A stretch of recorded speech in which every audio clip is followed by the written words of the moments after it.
What if I told you the stock market is not really about numbers, charts, or complicated financial formulas? It is actually about something very simple: ownership. Every time you hear that the stock market gained billions of dollars in a single day, something interesting is happening behind the scenes. Millions of people are buying and selling tiny pieces of businesses all over the world. These trades happen in seconds. Computers process thousands of transactions every moment. Investors react instantly to news, profits, economic changes, and sometimes even rumors. But despite all of this activity, most people who invest in the market do not fully understand what they are actually buying. Some people think the stock market is basically a giant casino. They imagine traders staring at flashing screens, making risky bets, and hoping to get lucky. Others believe the market is only for financial experts, hedge funds, or wealthy people on Wall Street. But the truth is very different. The stock market is one of the most powerful wealth-building systems ever created. It is the same system that allowed companies like Apple, Amazon, Microsoft, and Tesla to grow from small businesses into global giants worth hundreds of billions or even trillions of dollars. It is also the system that allowed ordinary investors to participate in that growth. But here is the problem. Most people hear about stocks investing and market crashes without ever learning the basic mechanics of how the system actually works. So today, we are going to break it down in the simplest way possible. By the end of this video, you will understand how the stock market really works, why prices move every day, and why long-term investors see it as one of the most powerful tools for building wealth. The biggest misunderstanding about the stock market is surprisingly simple. Most people believe the only way to make money from stocks is to buy them, wait for the price to go up, and then sell them. That idea is not completely wrong, but it misses the deeper point. When beginners look at the market, they often see constant price movements. Stocks go up, then down, then up again. News headlines talk about market crashes, rallies, bubbles, and corrections. Because of this, the market starts to look unpredictable and chaotic. Many people assume stock prices move randomly. Others believe successful investing requires predicting the perfect moment to buy and sell. This leads to two common mistakes. The first mistake is avoiding the market entirely because it feels too risky or confusing. The second mistake is trying to trade constantly in hopes of making quick profits. Unfortunately, both of these approaches usually lead to poor results. People who avoid investing miss out on long-term growth, and people who try to time the market often lose money because short-term movements are extremely difficult to predict. The real issue is that most beginners never learn what a stock actually represents. A stock is not just a number on a screen. It is not just a ticker symbol or a graph moving up and down. A stock is a piece of a real company. When you buy shares in a company, you are becoming a partial owner of that business. If the company grows and becomes more profitable, your ownership becomes more valuable. If the company struggles or loses money, the value of your ownership can fall. Understanding this simple idea completely changes the way you see the stock market. Instead of a game of guessing prices, it becomes a system for owning businesses. But to really understand why the market works the way it does, we need to look at how stocks are created in the first place. The stock market is basically a giant marketplace for buying and selling ownership in businesses. Companies use this system to raise money for growth, expansion, and innovation. Investors use it as a way to build wealth over time. Here is how the process begins. Imagine a company that has developed a successful product. The business is growing quickly, and the founders want to expand even further. Maybe they want to build new factories, develop new technologies, hire thousands of employees, or enter international markets. All of this requires a large amount of capital. One option is to borrow money from banks. Another option is to raise money by selling ownership in the company. This is where the stock market comes in. When a company decides to sell shares to the public for the first time, it goes through a process called an initial public offering, or IPO. During an IPO, the company divides ownership into many smaller pieces called shares. These shares are then sold to investors through a stock exchange. Stock exchanges are organized marketplaces where buyers and sellers meet to trade shares. Two of the largest exchanges in the world are the New York Stock Exchange and the NASDAQ. Once a company becomes publicly traded, investors can buy and sell its shares at any time during market hours. But here is an important detail that many people miss.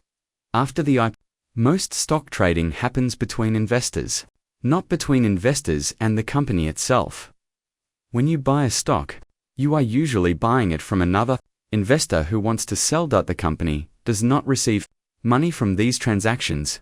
The price of a stock is determined by supply and demand. If many investors want to buy a particular stock, the demand increases and the price rises. If many investors want to sell, supply increases and the price falls. However, over long periods of time, stock prices tend to reflect something much more important: the growth of the underlying business. Companies that increase their profits, expand their products, and strengthen their industries tend to see their stock prices rise over the long term. Companies that struggle or lose money often see their stock prices fall. This connection between business performance and investor expectations is what drives the stock market. To understand how this works in the real world, it helps to look at one of the most famous investors in history, Warren Buffett. Buffett is known for a very simple investment philosophy. Instead of constantly trading stocks, he focuses on buying strong businesses and holding them for long periods of time. One of his most famous investments was in the Coca-Cola company. In the late 1980s, Buffett believed Coca-Cola had one of the strongest brands in the world. The company sold drinks in nearly every country and had enormous global recognition. More importantly, people kept buying Coca-Cola products year after year. Buffett saw this as a sign of a powerful and durable business, so he invested roughly $1 billion into the company. Instead of selling the shares quickly for short-term profits, he held onto them for decades. During that time, Coca-Cola continued expanding globally. The company sold billions of drinks, increased its profits, and strengthened its brand across multiple generations. As the business grew, the value of Buffett's shares grew as well.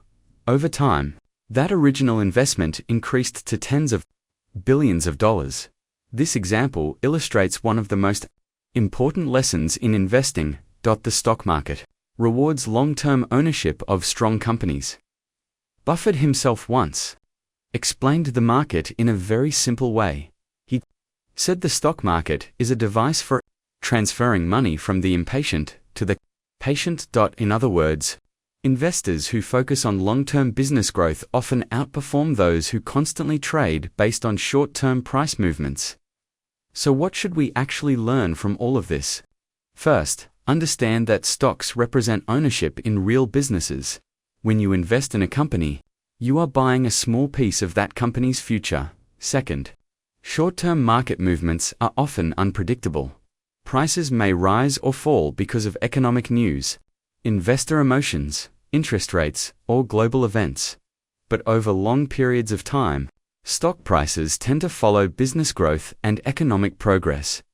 Third, time is one of the most powerful advantages an investor can have. When companies grow steadily over many years, their profits increase and their value compounds. Investors who remain patient and allow their investments to grow often see the greatest rewards. Another important concept is diversification. Instead of investing all your money into one company, many investors spread their investments across dozens or even hundreds of businesses. This reduces risk while still allowing them to benefit from overall economic growth. Some investors achieve this through index funds, which track large groups of companies like the S&P 500. Index funds allow investors to own small pieces of many businesses at once. This approach has become extremely popular because it is simple, efficient, and historically effective. The answer lies in a combination of information, expectations, and human psychology.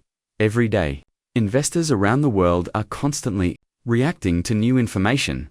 This information can come from many sources. Companies release earnings reports that reveal how much profit they made during the last quarter.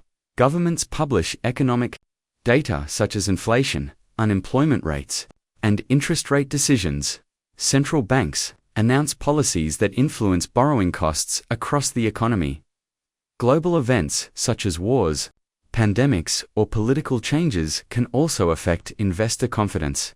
Each piece of information changes how investors think about the future. Remember that stock prices are not just based on what a company is worth today, they are based on what investors believe the company will be worth in the future. If investors believe a company will grow faster than expected, more people will want to buy the stock. When demand increases, prices rise.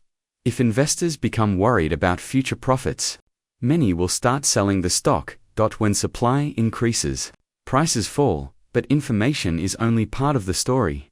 Human emotions also play a powerful role in the stock market. 2. Emotions dominate investor behavior more than anything else. Fear and greed. When markets are rising quickly and people see others making money, excitement spreads. Investors begin buying stocks aggressively because they do not want to miss out on potential gains. This behavior pushes prices even higher.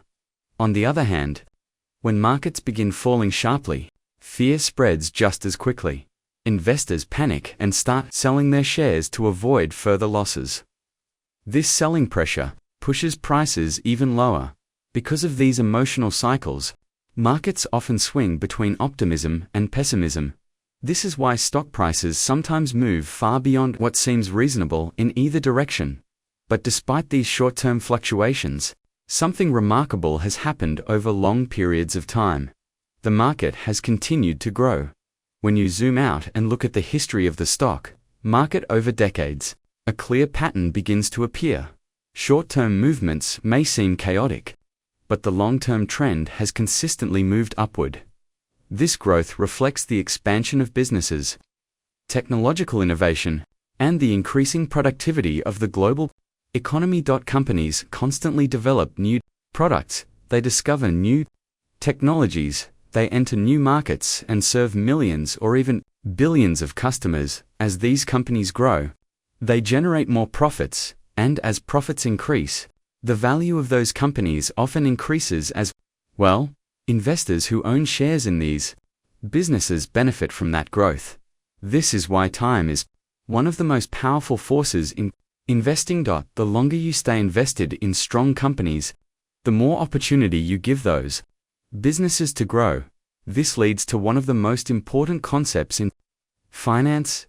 Compounding. Compounding happens when the returns on your investments begin generating returns of their own. In simple terms, your money starts working for you. Then the profits created by that money also start working for you. Over many years, this effect becomes incredibly powerful. For example, imagine someone invests money into strong businesses and leaves those investments untouched. For several decades, even moderate annual returns can grow into significant wealth over time. This is why some investors, who start early and remain patient, eventually accumulate large portfolios. It is not necessarily because they made perfect decisions or predicted every market movement. Often it is simply because they allowed compounding to do its work. This is also why many experienced investors warn beginners against trying to constantly trade stocks. Frequent trading interrupts the compounding process. Long-term investing, on the other hand, allows it to continue uninterrupted. After understanding all of these ideas, the real secret of the stock market becomes surprisingly simple. It is not primarily about predicting price movements, it is about ownership. When you invest in companies that create real value in the world, you become a partner in their success. If those companies grow, expand, and generate profits, the value of your ownership can grow as well. This is what makes the stock market so powerful. It allows ordinary people to invest in businesses that operate across the entire global economy. From technology, companies, and healthcare, innovators to energy producers and consumer brands.